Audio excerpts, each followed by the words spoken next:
Razvoj je neprekinjen, neponovljiv ter okoljsko in genetsko pogojen proces, ki traja od spočetja do smrti. Za pravilen razvoj prirojenih sposobnosti dojenček potrebuje zdrav živčni sistem in svobodo gibanja. Otrokova prirojena mišična aktivnost in teža telesa sta glavna dejavnika, ki vplivata na razvoj gibanja. Prirojene reakcije podpore teže, poravnavanja telesa v srednjo linijo, prestrezanje ob padcu in ravnotežje se razvijajo, ko se otrok uči samostojno obvladati težo svojega telesa. Ob rojstvu dojenček preide iz vodnega, konstantno toplega, temnega in omejenega prostora v maminem telesu v popolnoma novo okolje, kjer nanj deluje sila gravitacije in drugi vplivi iz okolice. Pri navajanju na novo okolje mu v največji meri pomagajo starši, saj poskrbijo prav za vse njegove potrebe. Ko dojenček zajoka, ga nahranijo, nato ga previjejo in preoblečejo. Omogočajo mu tudi dovolj spanja in mu nudijo ljubeče, prijazno in zdravo okolje, v katerem se bo lahko nemoteno razvijal. Z gibanjem dojenček pridobiva različne občutke in izkušnje sprva naključno, nato pa jih vedno bolj zavestno ponavlja. Razvoj in zorenje živčevja omogoči dojenčku, da preko izkušenj gibanja razvije sposobnost ohranjanja stabilnosti v ležečem položaju in sredinsko poravnanost telesa. Proti koncu 3. meseca pride do zelo pomembne razvojne preobrazbe živčno-mišičnih povezav in v sistem nadzora gibanja in drže se postopoma povezuje tudi vidni sistem. Vidni dražljaji iz okolice spodbudijo dojenčkovo zanimanje za raziskovanje svojega telesa, bližnjih oseb in predmetov. V položaju leže na hrbtu pričenja posegati po predmetih, ki se pojavljajo v njegovem vidnem polju in se jih skuša dotakniti z rokami ali z nogami. Sposobnost vidnega zaznavanja in normalna mišična aktivnost vodita dojenčka v gibanje in spremembo položaja telesa. Zelo hitro se tvorijo nove povezave med vidnimi in gibalnimi centri, ki jih človek kasneje uporablja celo življenje. Do konca 4. meseca naj bi tudi brez težav pasel kravice, kot rečemo položaju, ko je dojenček na trebuhu, oprt na komolce in ima glavico dvignjeno od podlage, pogled pa usmerjen naprej. Vse to pri zdravem otroku poteka popolnoma samodejno in spontano.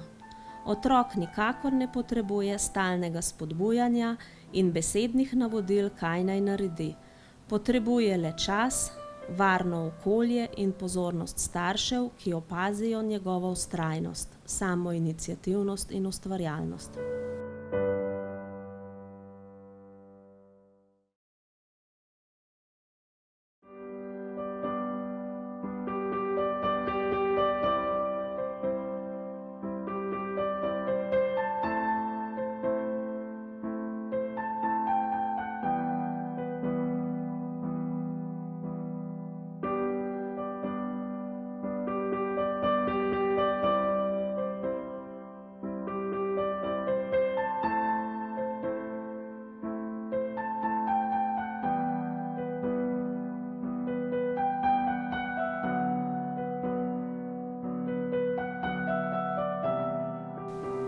V času naših babic in dedkov so se nege in ravnanja z dojenčkom mladi starši naučili že doma v svoji družini.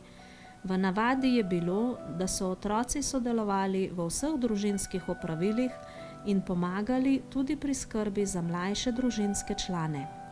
Deklice in dečki so opazovali mamo ali teto pri negi mlajšega sorojenca in se tako teh veščin nevede praktično učili. Pripomočkov za nego dojenčka takrat ni bilo veliko. Mame so običajno imele za dojenčka le nekaj pleničk.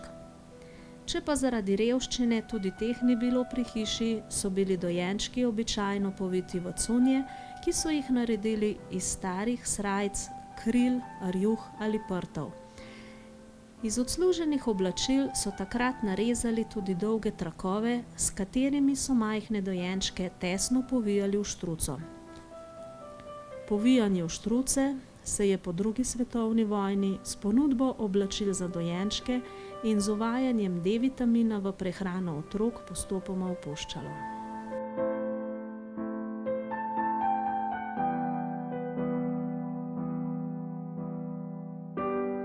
V današnjem času je skrb za novorojenega otroka naložena predvsem staršem.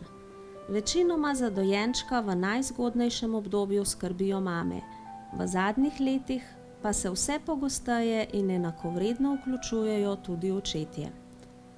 Prvo starševstvo predstavlja v razvoju posameznika povsem novo, čustveno intenzivno in organizacijsko zahtevno obdobje. Nova starša se morata učiti skupnega življenja s svojim povsem odvisnim in nebogljenim dojenčkom in z njim vzpostaviti prijeten odnos, kakovostno komunikacijo in sodelovanje. V tem filmu vam predstavljamo povsem običajen način rokovanja in sodelovanja z dojenčkom v vsakodnevnih aktivnostih, kot so slačenje in oblačenje, previjanje, dvigovanje ter polaganje, pestovanje, prenašanje, hranjenje ter nekaj nasvetov o pripravi ustreznega ležišča in načina vožnje v otroškem vozičku in v avtu. Vašemu dojenčku želimo omogočiti čim boljši razvoj, ki je sicer pogojen genetsko, a je v precejšnji meri odvisen tudi od dejavnikov okolja, kamor sodi tudi način vašega ravnanja z njim. S prikazanim načinom ravnanja olajšamo razvoj prirojenih sposobnosti. Otrok z zdravim živčnim sistemom in normalno kakovostjo gibanja se bo ob prikazanem običajnem načinu nege razvijal popolnoma normalno, v skladu s svojimi genetskimi potenciali. Zdrav novorojenček za svoj normalen razvoj ne potrebuje nobenega posebnega tako imenovanega terapevtskega handlinga, ki se ga starši naučijo pri zdravniku ali terapevtu v razvojni ambulanti.